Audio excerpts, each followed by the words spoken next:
जय हिंद साथियों, नमस्कार, गुड आफ्टरनून, ढेर सारा प्यार। एक बार फिर से स्वागत है आप सबका अपने यूट्यूब चैनल माही क्लासेज में। मैं विनय मिश्रा एक बार फिर आप सबका हार्दिक स्वागत अभिनंदन करता हूं। आइए, हम पिछले क्लास में पढ़ चुके थे धर्म ग्रंथ में वेद, और वेद में पढ़े थे ऋग्वेद। ऋग्वेद के बारे में तो पूरा चैप्टर पूरा होते होते बचा था, थोड़ा सा जो बचा था ये हम आज आपको वो बता देते हैं। उस चैप्टर में थोड़ा सा बचा क्या था, वो सबसे प्राचीन धर्म ग्रंथ हमारा वेद है। वेद में ऋग्वेद था, और ऋग्वेद में सबसे प्राचीन वेद ऋग्वेद, सबसे नया वेद अथर्ववेद को माना गया। सबसे प्राचीन वेद ऋग्वेद और सबसे नया वेद अथर्ववेद को माना गया था। इसी के साथ हमारा ऋग्वेद वाला चैप्टर होता है समाप्त। अब आज नया वीडियो चलेगा यजुर्वेद का।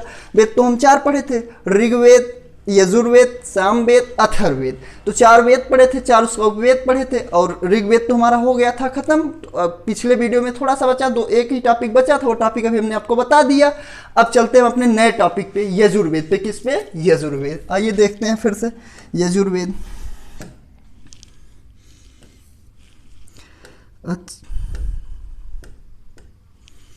क्या? यजुर्वेद।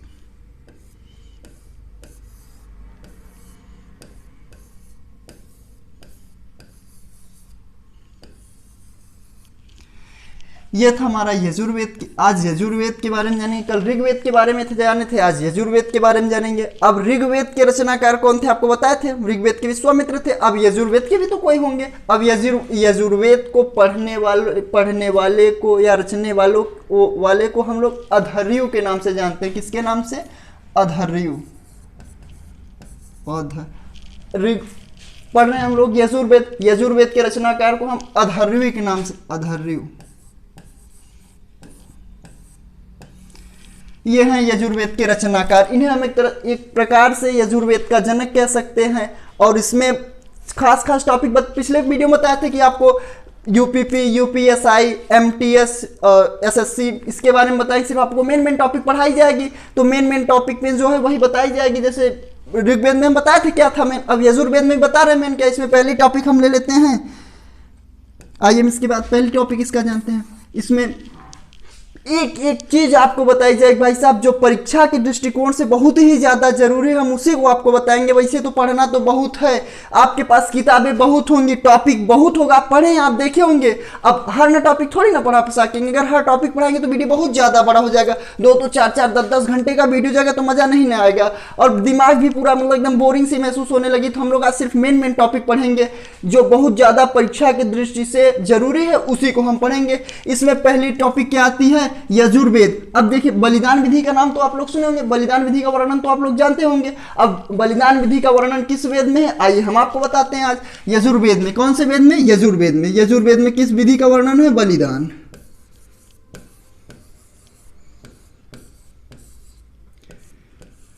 हाँ भाई साहब, पता चला मित्र, प्यारे दोस्त, आपको पता चला बलिदान विधि। क्या? बलिदान विधि। अब बलिदान विधि का वर्णन किस वेद में है? यजुर्वेद में। एक नई टॉपिक जानने को मिली ना, इसीलिए कह रहे हैं कि आप अपने विनय सर के साथ जुड़े रहिए और नई जानकारी मिलती रहेगी। कब मिलेगी? जब आप जुड़े रहेंगे तब ना मिलेगी, और नहीं जुड़ेंगे तो कहाँ से मिलेगी।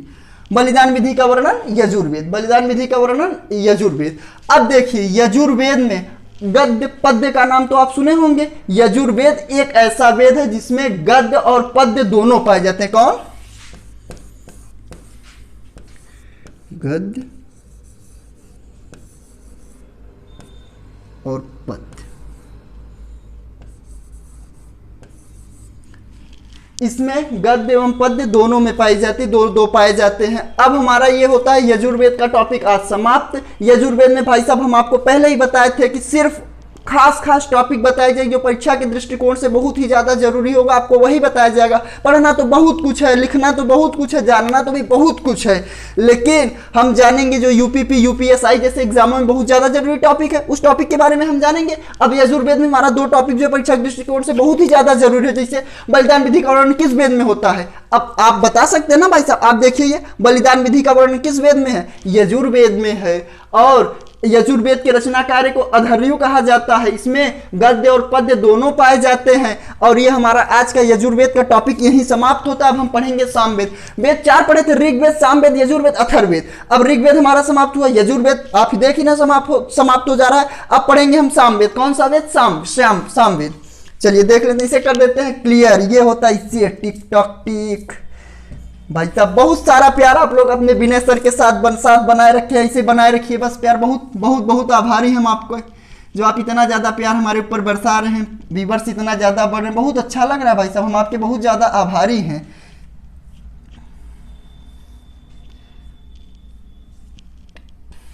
ये हो गया खत्म। अब हमारा नया टॉपिक शुरू होता है। कौन सा वेद? सामवेद। कौन सा वेद? सामवेद। चलिए ये देख लेते हैं।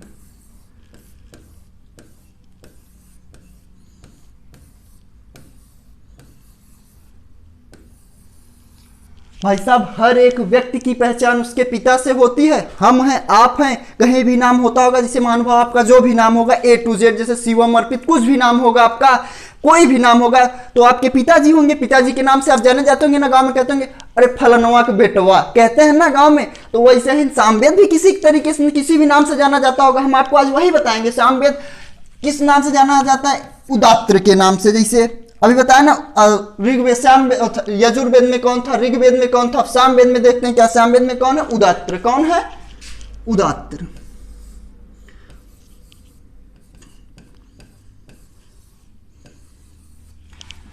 ऋग्वेद यजुर्वेद हमारा समाप्त हो चुका है। हमारा चल रहा है नया चैप्टर सामवेद। सामवेद में हमारे कौन है? उदात्त। अब देखिए फिर ऋग्वेद यजुर्वेद खत्म। उसमें मेन टॉपिक जो थी, बहुत खास परीक्षा दृष्टिकोण से टॉपिक थी, वो हमने पढ़ा। बहुत सही भाई साहब। अब हम पढ़ेंगे फिर से तीसरा, 4 वेद में से तीसरा वेद पढ़ेंगे। हमारा तीसरा वेद है कौन सा? 4 में 3, तीसरा वेद है ये हमारा तीसरा वेद है सामवेद।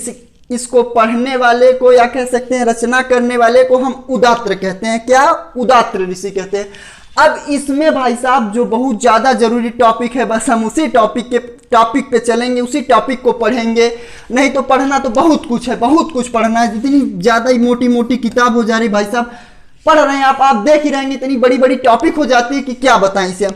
अब सामवेद में जो एक टॉपिक है बहुत ज्यादा प्रचलित है भाई साहब, आप लोग संगीत तो सुनते होंगे।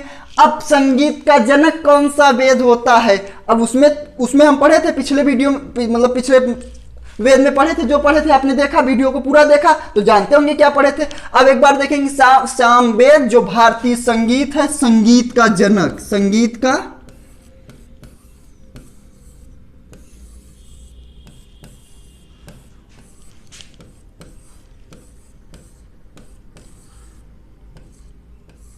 ये वेद है, संगीत का जनक सामवेद। अब आप बड़े गर्व के साथ कह सकते हैं विनय सर ने मुझे बताया था संगीत का जनक कौन सा वेद है? सामवेद है। आज तक आप लोग संगीत तो बहुत सुनते होंगे, लेकिन ये नहीं जानते होंगे कौन से वेद में संगीत का वर्णन पाया गया। आज आप जानेंगे। इसीलिए कहते हैं ना महानुभाव, आप हमारे साथ जुड़िए, हमारे चैनल को सब्सक्राइब कीजिए, वीडियो को लाइक या ना लाइक फिर से मैं कहूंगा, वो तो अगर वीडियो आपको अच्छी लगेगी तो लाइक करेंगे, ना अच्छी लगी तो कोई बात नहीं, सबको सब थोड़ी ना अच्छे लगते हैं। वीडियो तो उठ सारे लाइक करिएगा, पर सब्सक्राइब महानुभाव से बस एक ही निवेदन है, सब्सक्राइब चैनल को जरूर करिएगा, अपने दोस्तों के साथ शेयर करिएगा, बताइएगा कि सब्सक्राइब करें। हो सकता है उन्हें अच्छा लगे वीडियो, सबको मौका मिलना चाहिए देखने का ना, वीडियो सब देखें मजे के साथ। आइए फिर हम पढ़ते हैं। ये हमारा सामवेद होता है समाप्त। सामवेद में बस एक ही टॉपिक जाना जाता है, सिर्फ एक ही टॉपिक जो है भारतीय संगीत का जनक सामवेद कहलाता है। भारतीय संगीत का जनक सामवेद। अब आइए फिर समय न लेते हुए फिर अगले टॉपिक पे चलते हैं। ऑल क्लियर इसे करते हैं, स्क्रीनशॉट तो लेना नहीं है, सिंपल सी टॉपिक है।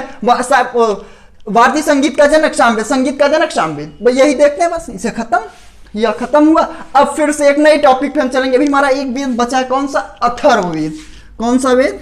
चौथा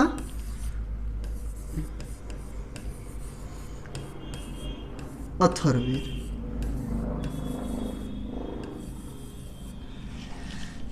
देखिए महानुभाव,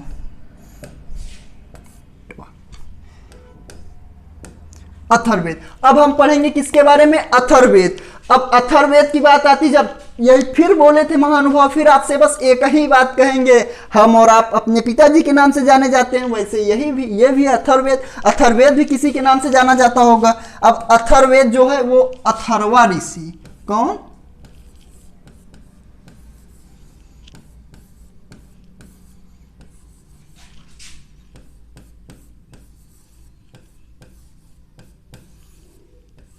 अथर्वा ऋषि द्वारा रचित वेद अथर्ववेद है। क्या? अथर्वा ऋषि द्वारा रचित अथर्ववेद है, जिसमें कुल, इसमें भाई साहब ऋग्वेद में पढ़े थे, इसमें भी पढ़ेंगे। इसमें 751 मंत्र हैं। मंत्रों की संख्या कितनी भाई साहब? इसमें कुछ मंत्रों का वर्णन है, मंत्रों का वर्णन है, उस मंत्रों के बारे में देख लेते हैं। इसमें मंत्रों की संख्या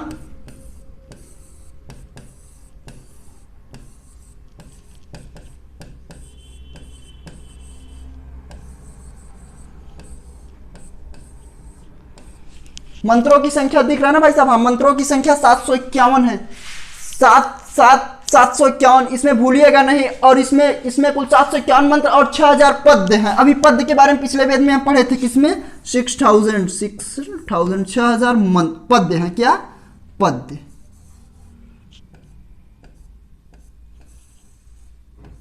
ये देखिए 6000 पद्य हैं। और एक खास टॉपिक जो हर एक परीक्षा में, ऐसे ही कोई परीक्षा नहीं होगा जिसमें ना पूछा जाए भाई साहब, ये टॉपिक जो है अथर्ववेद में बहुत ज्यादा जरूरी, ये टॉपिक जो मैं अभी आपको बताने जा रहा हूं बहुत ही ज्यादा आज के समय प्रचलन है ना। आज के में बहुत ज्यादा लोग क्या कहते हैं, अभियान चल रहा है ना, बेटी बचाओ बेटी पढ़ाओ, लेकिन आजकल लोग क्या कर रहे हैं, बेटी बचा ही नहीं रहे हैं, तो बेटी पढ़ाएंगे कहां से? पहले अब वही चल रहा है अभियान, देखिए आप उसमें जुड़िए। और अब बेटियों के जन्म की निंदा, कन्याओं के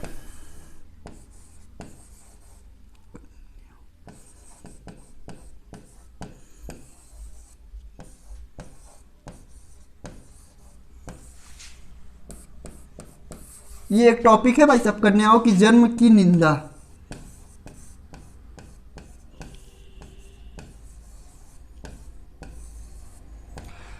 कन्याओं के जन्म की निंदा कौन सी वेद करता है? ये अथर्ववेद करता है भाई साहब। ये बहुत बड़ी टॉपिक थी, आपको मतलब हर परीक्षा में बहुत ज्यादा जरूरी था।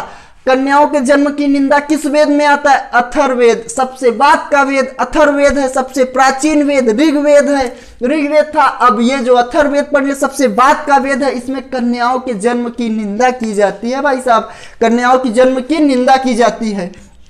ये भी टॉपिक हमारा आज 3 वेद आज पढ़े थे, 1 वेद कल पढ़े थे। अगर भाई साहब आप न देखे तो हमारा कल वाला वीडियो देखिएगा, उसमें ऋग्वेद का वर्णन पूरी विधि पूर्वक की गई है। और जब तक आप वो वीडियो नहीं देखेंगे ना महानुभाव मित्र, तब तक ये वीडियो देखने का मजा नहीं आएगा। अगर आज आपकी टॉपिक होगी, यदि आपका मैटर फंसा होगा सामवेद, यजुर्वेद, अथर्ववेद पे, तो ये टॉपिक आपके लिए बहुत ज्यादा जरूरी है। लेकिन अगर आपको वेद के बारे में पूरा जानना है तो सबसे पहले आप दूसरे पार्ट नंबर 2 देखिए। पार्ट नंबर 1 में इतिहास था, 2 में वेद के बारे में बताया गया है, तो आप पहले वो देखिए फिर ये देखिए, तब मजा आएगा। पहले पार्ट 1 देख लीजिए, फिर 2 देख लीजिए, फिर 3। अगर वेद के बारे में जानना है तो 1, 2 और 3 देखिए। फिलहाल ठीक है, अब करते हैं इसे हम क्लियर, खत्म। अब हम फिर एक नए टॉपिक पे चलेंगे। एक और नोट करके लिख लेते हैं, इतिहास में बहुत ज्यादा जरूरी होता है नोट। क्या देख लेते हैं? नोट वाली टॉपिक देख लेते हैं एक बार। नोट बचपना में गलती ना कर दें, नोट को नाटे लिख देते थे। हाँ, होता है ना भाई साहब, सबसे गलतियां होती, मार कर ही तो है। कभी चलाते चलाते इधर उधर हो गया तो दिक्कत हो जाएगा ना, तो अच्छा नहीं लगा। आप लोग सोचेंगे लिख ही नहीं पा रहे हैं, ये नहीं, इधर उधर हाथ हो जाता, समझदार है, फिर समझते हैं, ठीक है। वैदिक साहित्य में ऋग्वेद के बाद शतपथ ब्राह्मण का स्थान आता है। शतपथ ब्राह्मण ऋग्वेद में, वैदिक साहित्य में ऋग्वेद के बाद शतपथ ब्राह्मण का स्थान। ये नोट करके आप टॉपिक लिख लीजिए कि वैदिक साहित्य में ऋग्वेद के बाद अगर कोई वेद का वर्णन सबसे ज्यादा होता है वो शतपथ, ऋग्वेद के बाद शतपथ ब्राह्मण का वर्णन, ब्राह्मण का स्थान, इसका वर्णन बहुत ज्यादा पाया गया है। अब ये टॉपिक होता है हमारा वेदों वाला समाप्त। क्या? अब हम वेद के बारे में ना ही पढ़ेंगे ना ही जानेंगे। अब जो वीडियो देखेंगे आप उस वेद के बारे में तो जान लिए। अब तो कोई भी परीक्षा होगा जाके यार एकदम मतलब पूरी तरह से इसे करके दिखा देना, वहां पे बताना कि विनय सर ने आपको क्या बताया था। कब बताएंगे? जब वीडियो पूरा ना देखेंगे। अब तो हम आपको सब कुछ बता देंगे। अगर अब हम आपसे पूछते हैं वेद कितने हैं, तो आप फट से जवाब देंगे सर वेद तो 4 है हमारा, पिछले वीडियो में देखें, इस वीडियो में बता दे रहा हूं वेदों की संख्या 4 है। वेद के रचनाकार महर्षि कृष्ण द्वैपायन वेद व्यास हैं, ये सब तो आप लोग जान ही चुके हैं। अब बताने से कोई मतलब है नहीं, बताने का मतलब समय बर्बाद करना है। फिलहाल आप महानुभाव, आपसे बस फिर से एक बार अगली टॉपिक शुरू करने से एक बार फिर से निवेदन करता हूं, कृपया चैनल को सब्सक्राइब करें, वीडियो को फिर वही कहूंगा लाइक या ना लाइक आपका पसंद बताएगा। फिलहाल आज का टॉपिक होता है समाप्त। ये नोट क्यों डाल दिए थे, फिर ठीक है, चलिए आज का टॉपिक होता है समाप्त।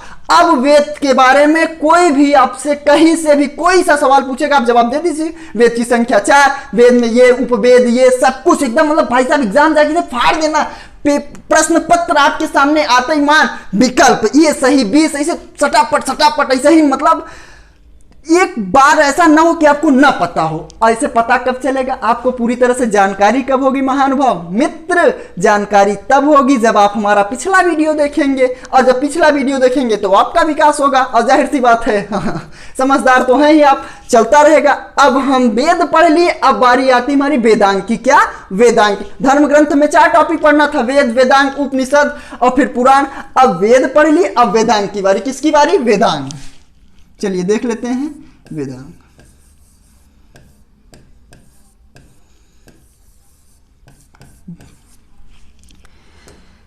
चलिए अब वेदांग के बारे में देख लेते हैं। अब हम पढ़े थे वेद, वेद की संख्या 4 थी। वेदांग, अब वेदांग के बारे में देखते हैं थोड़ा। अब वेद के बाद वेदांग की रचना क्यों की गई, ये आपके मन में सवाल उठता होगा। जब वेद पढ़ लिए तो वेदांग पढ़ने की क्या जरूरत है भाई साहब? जैसे मैं आपको पढ़ा रहा हूं, ये तो क्लासेज ऑनलाइन चल रही है। अगर क्लास ऑफलाइन होता तो हम आपके क्लास में ना होते, और जब क्लास में होते आपको ना आता तो सर जी के पास क्या रहता है, एक पता है ना क्या रहता है। तो जब आपको ना समझ में आता तो डंडे से मार के समझाते। इसी प्रकार वेद को भली भांति समझने के लिए वेदांग की रचना की गई है। जो वेद को ना समझ पाए वो वेदांग के बारे में पढ़ लें, वेदांग को जाने, वो वेद को अच्छे से समझ लेंगे। तो महानुभाव एग्जाम्पल आपको समझ में आया होगा कि टीचर जब प्रेम से बताते नहीं समझ में आता तो डंडे से मार के बताते हैं तो समझ में ना आता है। तो उसी प्रकार जिसको वेद ना समझ में आए उसके लिए वेदांग की रचना की गई है। समझ में आ गया? चलिए आगे देखते हैं वेदांग। अब वेदांग में टॉपिक आती है, वेद तो 4 थे, वेदांग कितने? चलिए देख लेते हैं, हम आपको बताएंगे ना महानुभाव। बस इसी तरह आप लोग अपना प्यार बनाए रखिए, वीडियो को लाइक, सब्सक्राइब, शेयर सब कुछ करते रहिए। चैनल को सब्सक्राइब कीजिए, वीडियो को लाइक कीजिए, कमेंट करिए, अपने दोस्तों के साथ शेयर कीजिए। भाई साहब अकेले ही ना जागरूक हो, वेदांग के बारे में सबको ना बताइए। सब जागरूक होंगे तो मजा ना आएगा। सब बच्चा बोलेगा कि भाई बिना सर की वीडियो चालू करो, मुझे वेदांग के बारे में जानना है। आपको YouTube पे बहुत सारे चैनल मिलेंगे, लेकिन इस तरह विस्तार से पढ़ाया जाने वाला चैनल मात्र एक ही है, माही क्लासेस हंडिया प्रयागराज। याद रखें, आप हमारे साथ इसी प्रकार जुड़े रहिए। इतिहास के छोटी सी छोटी टॉपिक आपको बताई जाएगी, बस आप इसी तरह हमारे साथ जुड़े रहिए। जब जुड़े रहेंगे तभी ना मजा आएगा पढ़ने में। जुड़िए। चलिए देखते हैं वेदांग की संख्या कितनी है। वेदांग को 6 भागों में बांटा गया। कितने? 6। चलिए देख लेते हैं वेदांग की संख्या कितनी है। वेदांग की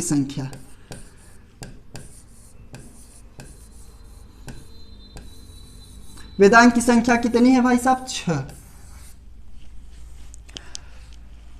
कल्प, निरुक्त, छंद, व्याकरण। वेदांग की संख्या 6। पहले देख लेते हैं टॉपिक बारी बारी। पहला कौन सा है? चलिए देख लेते हैं, सीरियल से देखते हैं। 1 2 3 4 5 क्रम से देखेंगे, वैसे ही पता चलता रहेगा। शिक्षा, ज्योति, कल्प, निरुक्त, छंद, व्याकरण। ऐसे ही भाई साहब याद कीजिए, हमारे साथ बोलिए। पहला शिक्षा, दूसरा ज्योति, तीसरा कल्प, चौथा छंद, 5वां निरुक्त, 6ठा व्याकरण। शिक्षा, ज्योति, कल्प, निरुक्त, छंद, व्याकरण। बच्चा बोलेगा विनय सर के साथ, शिक्षा, ज्योति, कल्प, निरुक्त, छंद, व्याकरण। क्या? शिक्षा, ज्योति, कल्प, निरुक्त, छंद, व्याकरण। हुआ ना भैया? छोटा सा बच्चा होगा उसको याद हो गया, तो आपको क्यों नहीं याद होगा? वेदांग की संख्या 6। कितनी? वेदांग की संख्या 6। और 6 में कौन कौन से?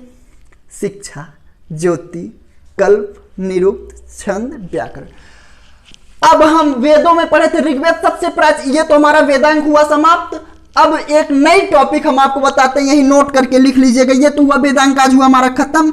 बस भाई साहब परीक्षा वेदांग में है बहुत कुछ, हमें पता है। आपके मन में एक ही चीज चल रहा होगा, इतना सारा है, इतने में खत्म कर दिए। तो भाई साहब पहले ही बताएं, आपके एग्जाम के दृष्टिकोण से आपको बहुत जरूरी चीजें बताई जाएंगी, जो आपके इतिहास से बहुत, मतलब आपके एग्जाम से बहुत ज्यादा रिलेटेड होगा उसके बारे में ना बताया जाएगा। तो वेदांग में इतना ही जानते हैं। वेदांग की संख्या 6, शिक्षा ज्योति कल्प निरुक्त छंद व्याकरण, शिक्षा ज्योति कल्प निरुक्त छंद व्याकरण। अब आइए एक नई टॉपिक पे हम चलते हैं, एक नई दिशा में।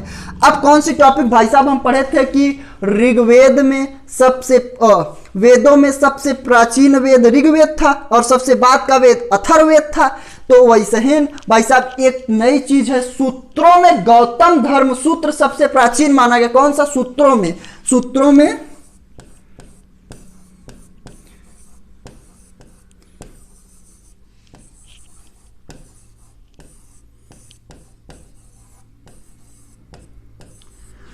सूत्रों में भाई साहब ध्यान दीजिए, वेदों में ऋग्वेद था सबसे प्राचीन, तो और सूत्रों में गौतम सूत्र क्या है भाई साहब? गौतम धर्म सूत्र सबसे प्राचीन धर्म सूत्र माना गया है, गौतम धर्म सूत्र। तो भाई साहब आज का वीडियो आपको कैसा लगा कमेंट सेक्शन में लिखना ना भूलिएगा।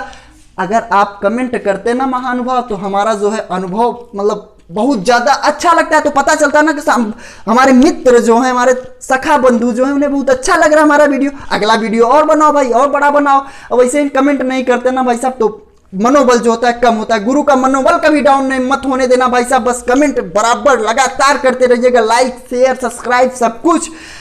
मतलब पूरे YouTube पे आग लगानी है समझ लीजिए भाई साहब। आप आइए हमारे साथ, हम आपके साथ एक तरफा एक मतलब नया इतिहास रचने के लिए तैयार हैं। बस एक आपके सब्सक्राइब से हम दूर हैं, नहीं तो आपके साथ मिलकर एक नया इतिहास रचने को हम आतुर हैं, मतलब खड़े हैं। आप बस यही कीजिए भाई साहब, प्रेम बनाए रखिएगा और आप प्रेम इसी तरह बस बनाए रखिए और हम आपको एक नई दिशा में ले चलेंगे। यूपीपी, यूपीएसआई जो भी एग्जाम आपको देना, यूपीएमटीएस, एसएससी, यूपी ट्रिपल एससी, पेट वगैरह जो भी एग्जाम आपको देना है सब जाके देखिए, सब मिलेगा वहां पे। जब आप एग्जाम हॉल में बैठेंगे तो वहां देखेंगे कि विनय सर ने आपको क्या बताया था और एग्जाम में क्या आएगा, सब कुछ मिलेगा, यहीं से मिलेगा। मैथ में मिलिए मुकेश सर के साथ, हम भी मुकेश सर से मैथ में पढ़ते हैं, यहाँ से बता रहे हैं आपको पूरा सेट मिलेगा। मैथ देखिए मुकेश सर के साथ और इतिहास तो देख ही रहे हैं विनय सर के साथ। और इसी के साथ आज का वीडियो होता है यहीं समाप्त। कल फिर मिलेंगे भाई साहब इसी चैनल पे एक नए वीडियो के साथ, एक इसी समय पर इसी वीडियो पर इसी चैनल में एक नए वीडियो के साथ, एक नए जोश के साथ, एक नया अनुभव लेकर मैं विनय मिश्रा एक बार आपसे फिर जुड़ूंगा इसी चैनल पे। तब तक के लिए जय हिंद, नमस्कार, ढेर सारा प्यार। एक बार फिर से आप सबका आभार, आप अपने विनय सर को इतना प्यार जो देते हैं। अब महानुभाव यहाँ तक वीडियो देख रहे हैं, जाहिर सी बात है वीडियो तो आपको बहुत अच्छी लगी होगी। तो एक बार फिर से हम आपका आभार व्यक्त करते हैं। अगर आम भाषा में बोले तो बहुत गर्व हुआ हम देख के चचा हरे जो इतना ज्यादा विप्स बढ़ाई दे हमार, बहुत ज्यादा आभारी है हम दोहार चचा हरे, आभार व्यक्त करत है, धन्यवाद।